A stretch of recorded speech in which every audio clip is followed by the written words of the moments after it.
The sun hung lazily above the red earth of the dispersed homes and huts in the village of Kawa, a sleepy village cradled by the whispering arms of distant hills and the dense big trees.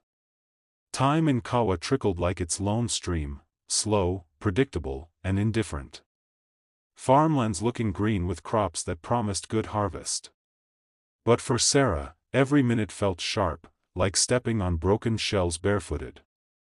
She was only 23 years old when she lost both parents within the space of 1 week, and in the 4 months that has christened her Orphan, she had tasted more sorrow than many would, in their lifetime. Her father had been a man of honor, known across the village as the walking tree for his strength and generosity and accommodating spirit to everyone. But when death called, he left behind no protection with her mother, who mourned her way to join her beloved husband in the great beyond. Clueless and helpless had since remained Sarah as she quietly watched her father's properties being exchanged for cash in favor of her uncle. The last of her father's farmland, which still has crops of the season, has just been sold. Sarah has come to learn and know better than to keep crying. She watched the exchange and resigned to fate. Her uncle gave her enough money to buy her a dress in compensation for her plants in the last sold farm that was undue for harvest before the hasty sales. "Buy yourself something to wear," he grunted while handing her some pieces of dirty money. "You can't go around looking like a beggar just because your parents are dead. You are not the first person to lose her parent." Sarah collected the money with an indifferent feeling. But instead of buy a dress as directed, she decided to buy some groundnut and prepared herself for the adventure of street hawking. She gladly seasoned the groundnut with a sense of excitement, bearing in mind that she would always have enough to buy food from the proceeds of her sales, without having to beg her uncle. Sarah had fetched enough firewood in readiness to roast the groundnut. Joy still graced her soul as she couldn't wait to commence her business venture. She smiled to herself when she imagined herself bargaining with a customer to whom she would make her first sales. The yellow setting sun just vanished behind the mountain, casting a shadow that accommodated a cool, gentle breeze. Sarah set off on a good start, right there in front of her father's mud-walled hut, by the roadside. The fire burned with eagerness and Sarah sat down and placed her pan on the fire to commence. She loved the experience. She welcomed the idea. She knew and could feel that something great was in the offing. She was barely halfway into her groundnut roasting when she was forced to jump to her feet with fear. It was not a wild animal as he seemed. He panted and struggled with words that wouldn't come out. He struggled with his hand to point at a direction, but the hand fell back lazily. His white shirt was violated off its cleanliness with the smear of green color that was obviously from the green grasses that he had fallen onto. Sarah could sense that he was in danger, and he certainly was not from around. Then the words formed a meaning: help. They will kill me. Then he fell to the ground. Sarah looked at her groundnut that was already getting burnt. She reached and turned it, but some were already getting burnt and needed her immediate attention. Then she looked at the strange man lying on the ground. Suddenly, she could hear distant voices approaching, more like a search party. Sarah wouldn't want to make a mess of her first and only reliable business venture. She hesitated and looked down again at her almost burning groundnut. But she remembered that she had always wished that she had what it took to have saved her beloved mother from dying. She would have saved her mother's life. In that moment, Sarah made a choice, one that would change her destiny forever. Sarah decided to save the one that was before her right then. She quickly helped the young man to his feet and led him into the hut. She quickly rushed back to her burning groundnut just when the search party got to her compound, but she ignored them and concentrated on what was left of her groundnuts. The unsuspecting men moved ahead but quickly came back to her compound. "This is the last place that I smelled him," one of them said, and they stared, snooping around. Sarah scarcely gave them her attention after telling them that she did not see anyone running. She was thankful that she did not pour all her groundnut into the pan but chose to roast them in bits. But the men were still hovering around. An elderly troublesome woman called Mama Daru was sitting in her farm land on the other side of the road. She watched everything happening. She saw a man lying down on the ground while Sarah stood, looking down at the man, then she dragged him into her hut just before the men arrived. Watching the men with interest, she signaled to the men, pointing at the hut where Sarah took him into, without saying a word. They were from the neighboring community and were not sure of how to handle Sarah, who simply sat there without fear. Seeing the woman's signal, the men entered the hut but couldn't find their prey. Of course, village people with primitive wisdom always have their ways of escaping from danger. When they left, the young man emerged slowly, brushing dust off his trouser. He was young, maybe in his early 30s if too old to be in his late 20s, and had eyes that held both fear and something deeper. Was it grief? Thank you for not turning me in. They are fetish people and want to use me for their native sacrifice, he said quietly and looked at her. Why didn't you? Sarah bent down, picking up her scattered groundnuts, because I've lived here long enough to know that sometimes the hunted is not always a criminal, and innocent lives are just hanging around praying to survive each day from treachery of friends and family. My name is Clement. I can't go back the way I came. Is there any other way to my community? He asked. I am surprised that you still want to go back there. Don't you think that they will be looking out for your coming back? You don't look poor to me. I believe that you can afford to spend the night in a secure hotel and return back to your community by tomorrow, she advised without looking at him but concentrating on her groundnut. Clement thought it was a good idea and went with it. He didn't tell her much, only that he had witnessed something he wasn't supposed to see and some very powerful people wanted to silence him. It was only his second day of visiting his family home in the village. He left that night but not before scribbling a number and pressing it into her hand.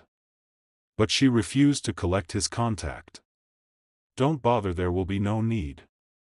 Besides, I don't have a phone, so how do I call you? You mean you want me to check on you? Don't worry, you will be fine, she said, and Clement left without saying much. But the trouble didn't wait long. By morning, whispers coiled through Kawa like smoke. Mama Daru had turned a town crier. She's hiding criminals, the villagers murmured. That's why she killed her parents and walks alone. She is a curse and curses follow her. The neighboring village was alerted and the evil people that were after Clement plotted to take her life with immediate effect, sensing that Clement may have told her what happened. By midday the following day, Clement found his way back to the waiting arms of his family members in his family home. Fear was written all over them, and Clement quickly discovered that they may have been relieved to see him alive, but they were not completely happy. He asked them what was going on, and they revealed to him that while the evil men that chased after him the previous day wanted him death, the gods of the land also wanted him alive to take over the mantle and serve in the shrine of the gods for the rest of his life, saying that it was his family's turn to serve the gods. Clement must leave the village before the fall of the night.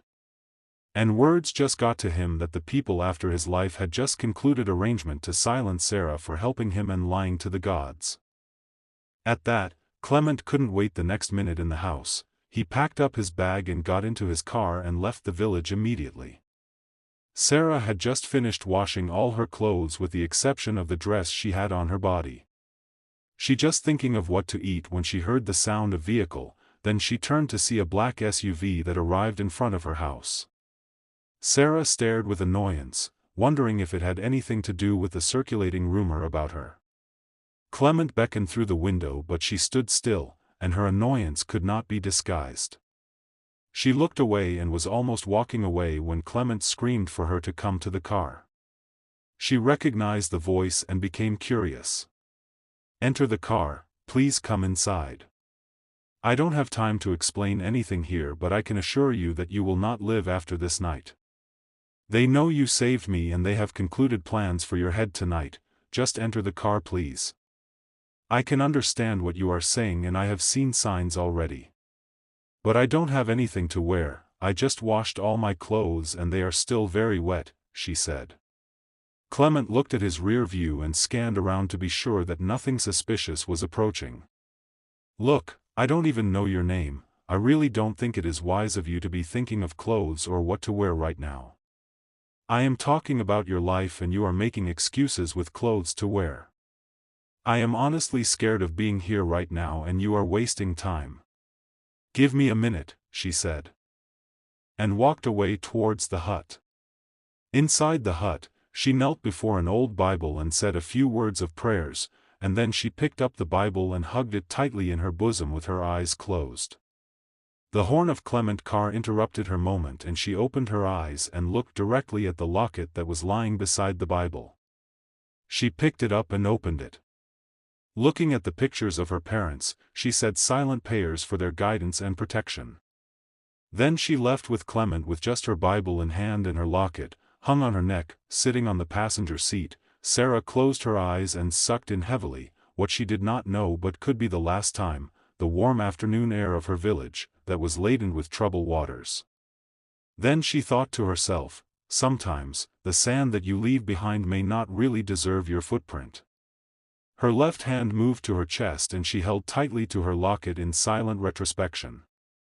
About 9 hours of tiring driving, Clement turned into his street in the city of Lagos. It was already past 10 p.m. and Sarah was fully away and was sitting quietly, not thinking much but fully surrendered to what the future held in stock for her. Clement parked the car in front of his building and quickly noticed that the lights in his apartment were on. They got upstairs into his apartment and his elder sister Soraya had been waiting impatiently for them. She jumped to her feet with relief and gratitude for their safe arrival. "Thank God you are here. We've been worried sick about you.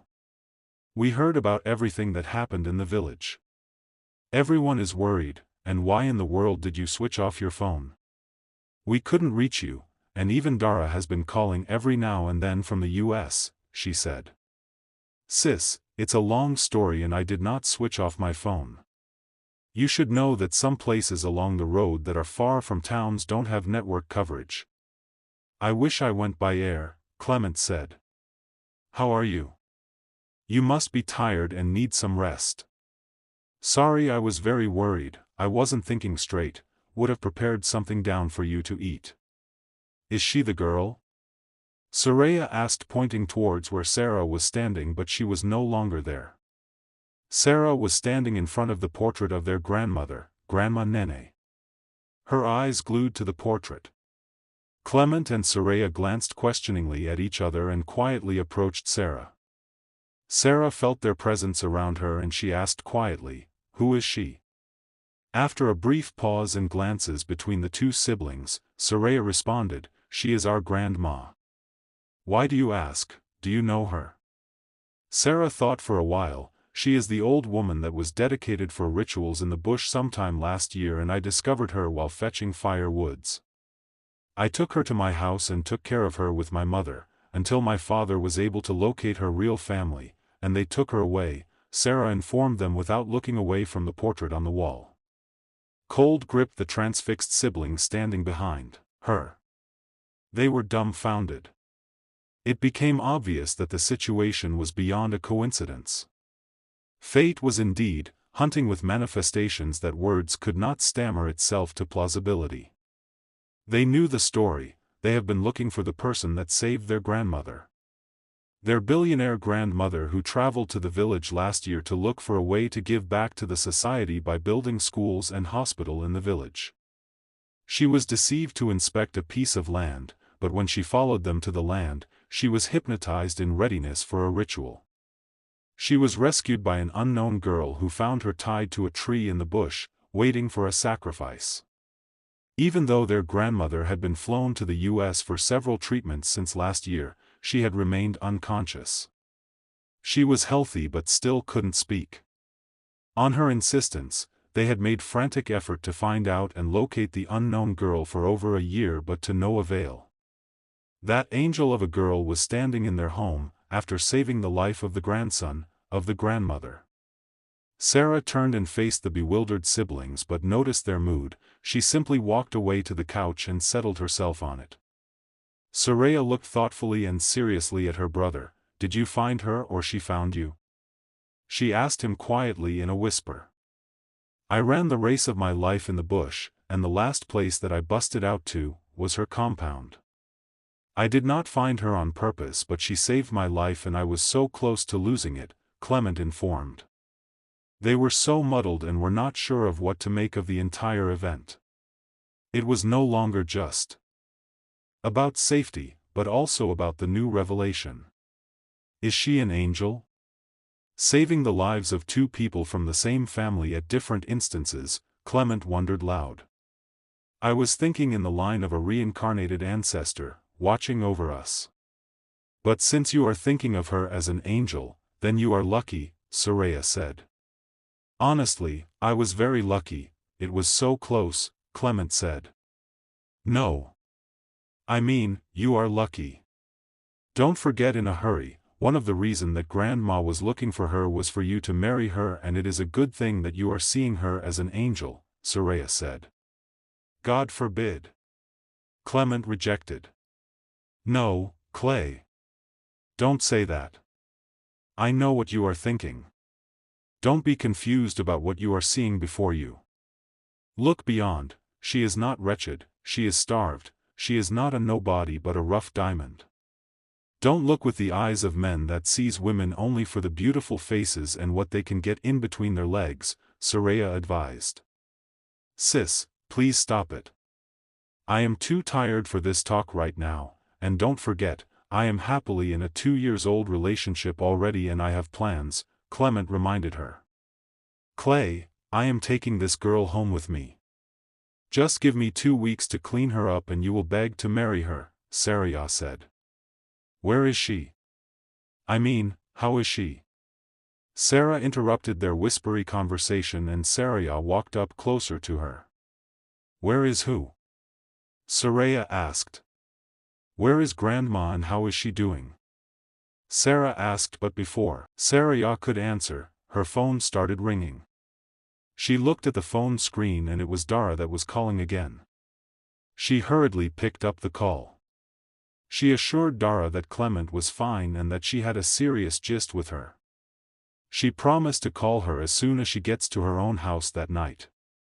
Then she asked Dara to give Grandma the phone.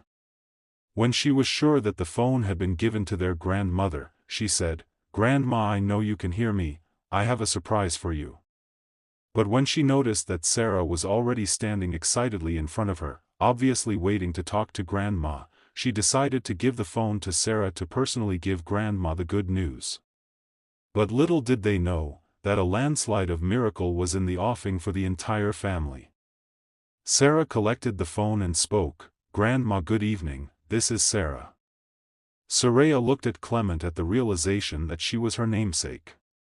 Then they waited impatiently with bewilderment as Sarah seemed to be having a prolonged conversation instead of a short extension of regards to someone who couldn't talk back. Soraya felt she had had enough and reached to retrieve the phone, but Sarah signaled for her to hold on a minute. Then she said with a smile that they were seeing for the first time on her face, Grandma said that you are my namesake. Soraya grabbed the phone with annoyance from her, knowing very well that their grandma had not spoken any word since last year. She placed the phone on her ear and to her shocking surprise, Grandma was clearly talking on the phone, sounding a bit husky, asking about Sarah's mother, thinking she was still talking to Sarah. And on the background, she could hear Dara, screaming and shouting praises to God, that Grandma could talk again. Grandma, it's me, Soraya. Grandma, you can talk again, Soraya screamed. Soraya, my dear, how are you doing? Please give the phone to Sarah, I will talk to you later. Soraya just threw the phone at Sarah and started screaming and jumping around the living room with joy. Their grandmother had not been able to talk since the incident in the village since last year, in spite of different treatment and medication. But that moment, just that moment, she was speaking with relaxation. A perplexed Clement was just watching the whole scenario with amazement. But to Sarah, she was not soaked into the whole scenario.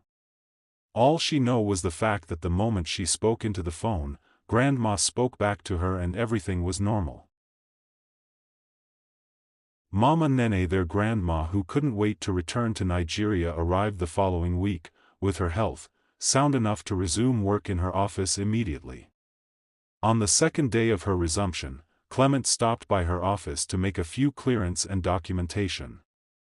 At the far side of the hallway, just before a water dispenser, two girls stood there talking with pleasantries. One of them looked new or probably a visitor but gorgeously beautiful. Tall and slim with a heart-warming smile that lights up the heart. Brown skin with nicely braided hair that looked as if it had just been made from the salon. Her sky-blue gown looked well-tailored and expensive. Clement turned to admire the girl for the second time before pushing open the glass door that ushered him into Mama Nene's office. "My handsome young man.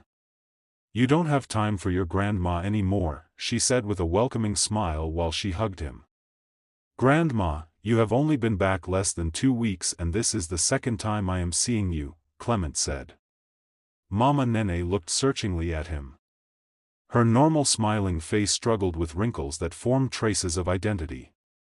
"Even if you don't care about me, you should care about your wife-to-be," she said, and Clement responded, "Grandma, we have been dating for 2 years now and I intend to introduce her to you soon." "I don't need any introduction and I am talking about Sarah." "Grandma. Grandma. Let's not go there please." "Okay, how is Sarah?" "Our angel," he asked. "And wife," Mama Nene added. "And if you want to know how she is, you can ask her yourself," she said, but before he could argue further, the glass door opened and the beautiful lady in sky-blue outfit walked in.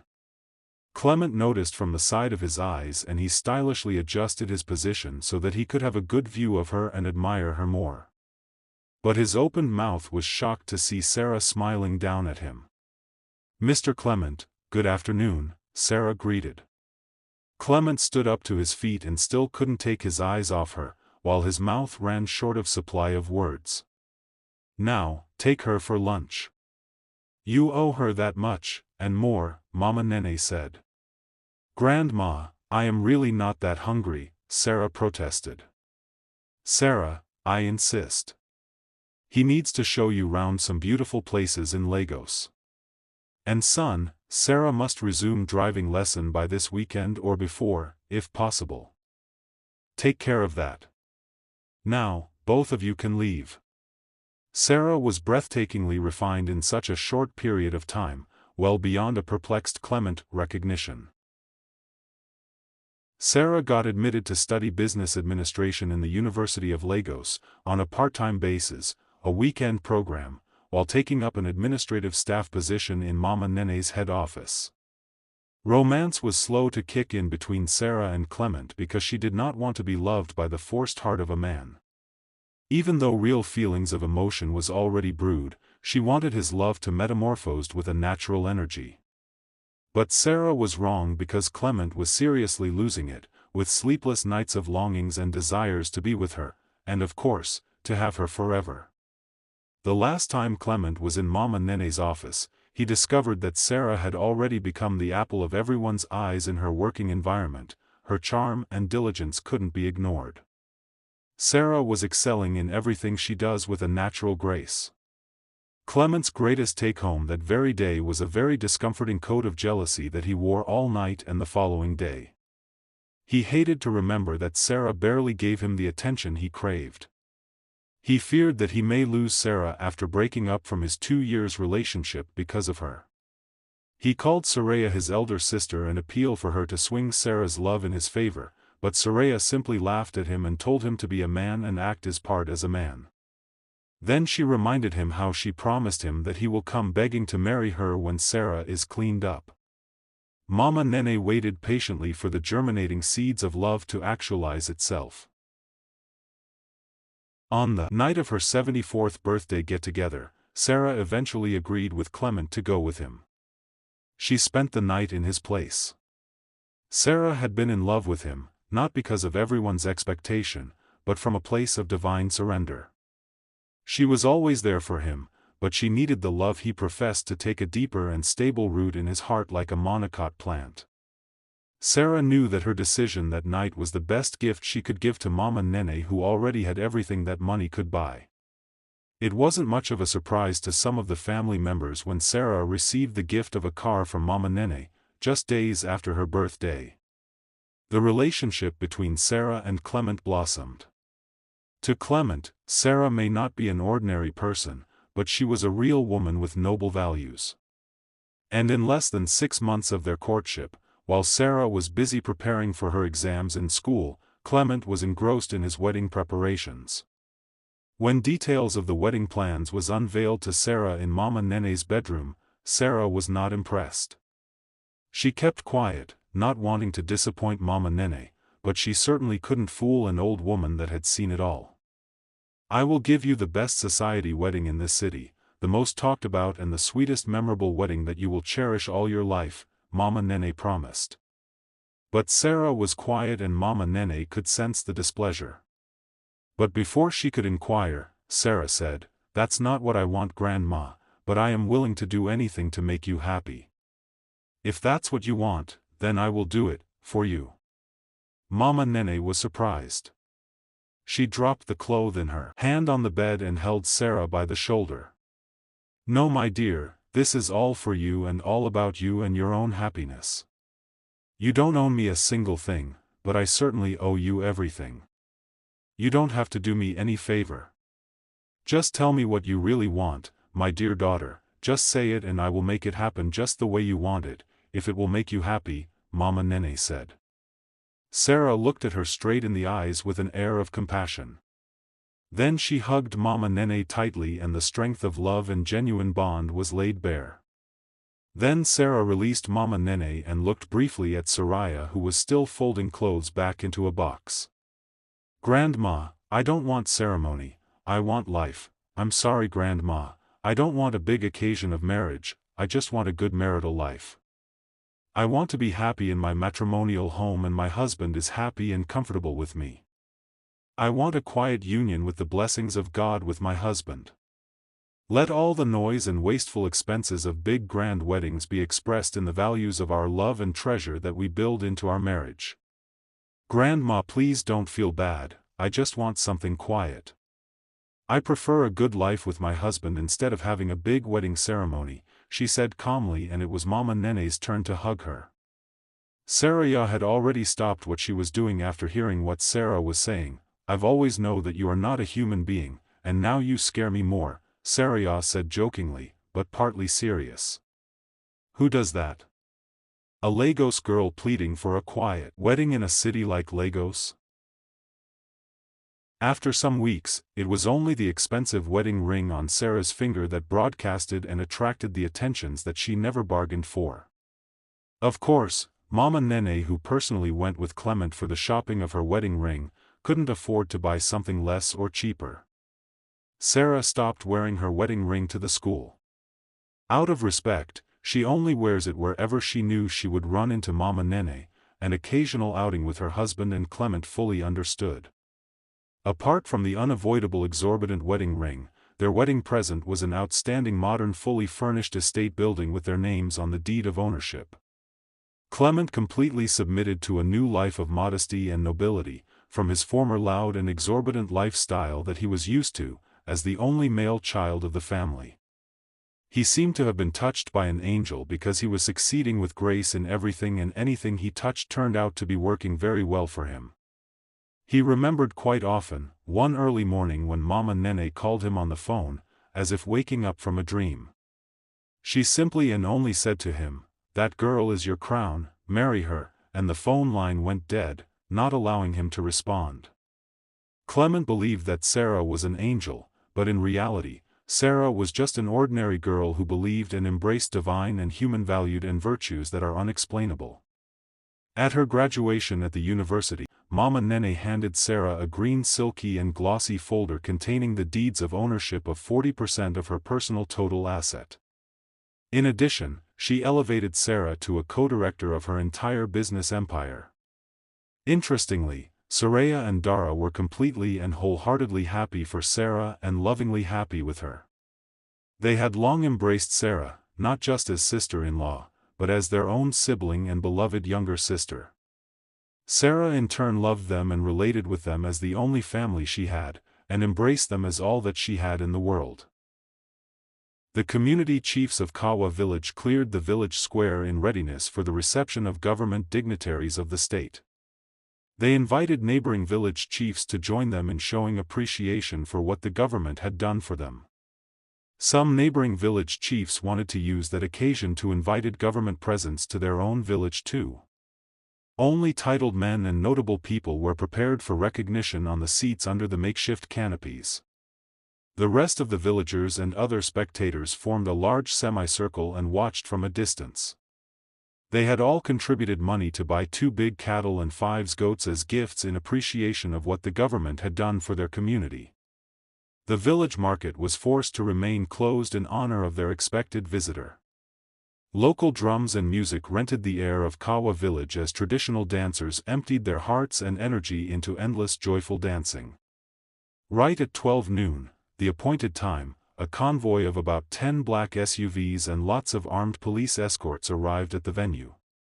A physically, mentally, and spiritually transformed Sarah came out gracefully from one of the SUVs and walked majestically to the podium that was prepared and stood by the microphone. This was inspired by Mama Nene. Sarah had anonymously bought back the last land of her father that had her crop, house wet as at the time of sale. She paid in tenfold the price it was sold for. She built a community center, a clinic, and a school, all free for the children of Kawa. People inquired but couldn't discover who was responsible for the beautiful structures and the transformation of the village, including the newly constructed standard road that led to the village. Everyone concluded that it was the government that was blessing the village with good deeds. When Sarah greeted the elders and everyone present, she introduced herself, holding the microphone on the podium. The villagers screamed, jumping up and down with joy. Her shucked uncle stepped forward from the crowd standing under the sun, but the policemen forced him back. The women danced with joy while the chiefs under the canopy laughed with joy, hugging and shaking hands with one another, saying words like, "This is our daughter, this is the daughter of our land, she is our pride." The last few things Sarah said after a brief statement was, "The school, the community center, and the clinic are from my mother and my father. But I don't want you to name any of them after my parent. They are gifts to the village of Kawa. They belong to the village of Kawa." Applause from the dignitaries under the canopies rained loudly in the air and local drummers supported. Sarah shared bundles of money to all the market women who were forced not to make sales that very day. Sarah turned and waved at her uncle in the crowd, knowing that that was the last time she will ever set her foot in the village of Kawa. That was her last mission in the village of Kawa. She sucked into her lungs the warm afternoon air of Kawa for the last time, and went straight into her waiting SUV, and they all drove off, leaving trails of dust and loud joyful drumming and dancing. The end. If this story moved you, don't scroll away. Subscribe to this channel and click like if Sarah inspired you. Comment below with what part touched you most, because more life-changing stories are coming your way in addition to the ones that are already here on this channel. Remember, destiny doesn't need noise, just faith, and a silent crown.